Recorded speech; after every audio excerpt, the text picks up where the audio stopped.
I've talked about Pokemon and Earthbound a lot on this channel, but I think it's time I discuss an underrated series, Super Monkey Ball. It originally started as an arcade game where you use an unintentional innuendo to control a monkey and a ball through mazes. It's essentially Marble Madness, but way better. The game was planned to be ported to the Dreamcast, but it was instead put on the GameCube. And thank God they did, because the GameCube control stick in this game mix amazingly. The games seem simple at first, but they're actually really fun and have quite a bit of depth. Just like every other SEGA franchise not counting Sonic and Yakuza, Super Monkey Ball has been abandoned for years. It's a shame the series was forgotten because most of the games are really solid. Sure, some are just average and some are downright awful, but it's a series I've been wanting to talk about for a long time. And what better way to start than the first game, creatively named Super Monkey Ball.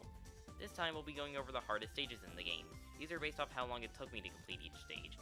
You may agree or disagree with some choices, and you can switch around stages on this list or even add new ones if you'd like. But anyways, let's get on with the title of the video. Well, actually, let's go into the honorable mentions first, because I have quite a few.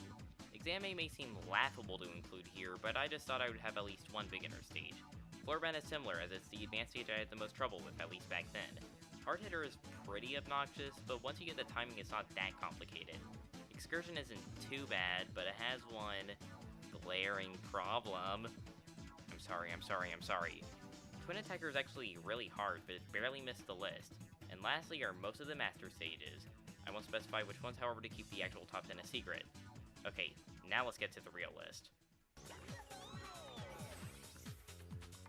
You know what I love in my Super Monkey Ball games? When companies shamelessly plug themselves by making stages of their logo. Amusement Vision and Dole are already guilty of this, but neither of their stages are difficult. Well, most of them.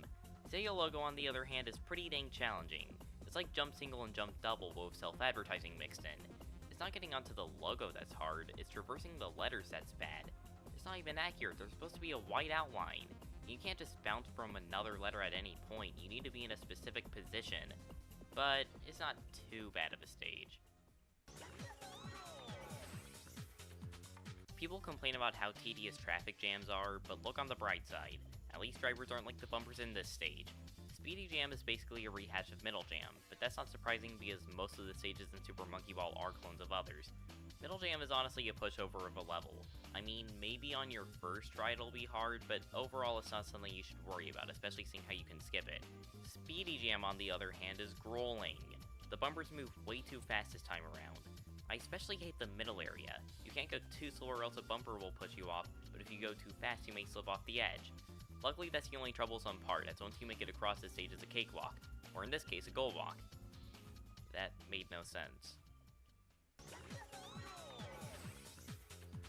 I really don't understand the name of this stage. Why is it called Sanctuary?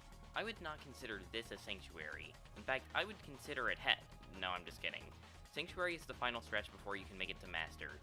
Sure, it's not the last expert extra stage, but it is the toughest.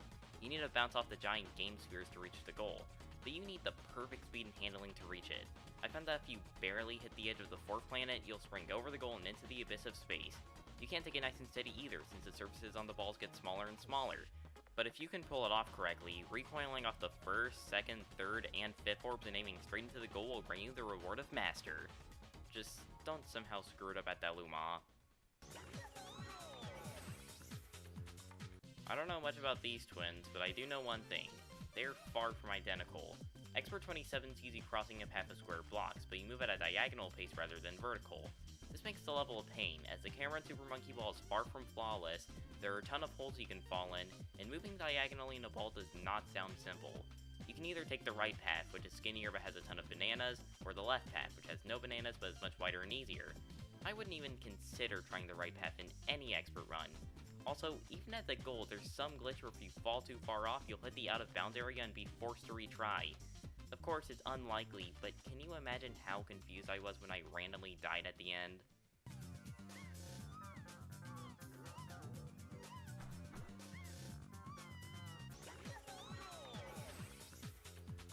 Here we are at the first Master stage, Edge Master.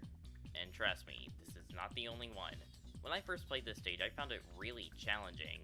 It did only take about 10 minutes for me to complete it, but I'm not sure if it was the intended way.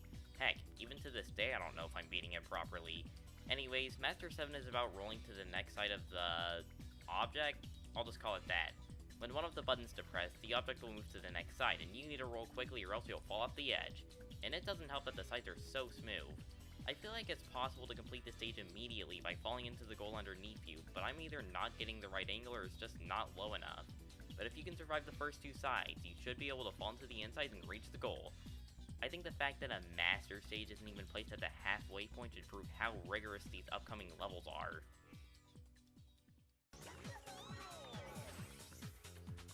Holy difficulty spike, Batman. Exam C is just ridiculous. Similar to its counterparts Exam A and Exam B, it's an obstacle course, with this one having an extremely narrow ramp, bumpy stairs to travel down, a checkered pattern with tons of holes, and a skinny curved bridge.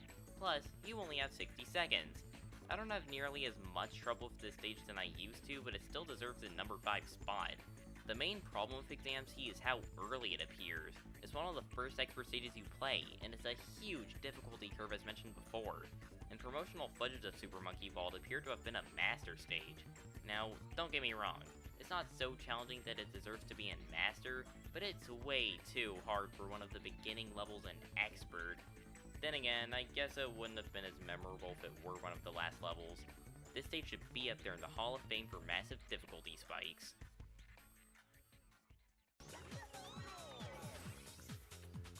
I had trouble deciding whether to put this at number 4 or number 5, but I ultimately realized how much harder this level is in comparison to the last one. Polar Large is a repeat of, well, Polar, but this one is much more complicated. There are more spinning platforms, 2 goals exist instead of 1, and a giant ring spins around the stage. You need to land on this ring just in time so you can make it to one of the goals. But this is easier said than done, as the timing is precise. If you fall too early, you'll go out of bounds. And funnily enough, the ring can still bounce you up onto the stage if this happens. But even if you do manage to drop at the right time, the ring can smack your ball too hard and knock you off the map. It's already a pain getting to the ring in the first place, so why do we have to suffer more, SEGA? What drugs were the level designers on? Remember how I said SEGA logo was the most challenging logo placement stage? Well, I take that back, because Dance Master is way harder. It may not seem so at first. I mean, it's just the dual logo spinning around frantically while splitting up, but trust me, it is not that basic. They move to almost every area of the floor, meaning even a tiny square could knock you off. They can also be used to your advantage, rebounding you away from danger or even closer to the goal, but 9 times out of 10 they're Zim's favorite word. I'm not even sure if it's possible to complete this stage without making contact with them. At least in my runs of Master 5, the squares push me to the goal. Oh yeah, and if this counts as dancing, then I'm ashamed. Then again, this is much better dancing than I could ever attempt, so whatever.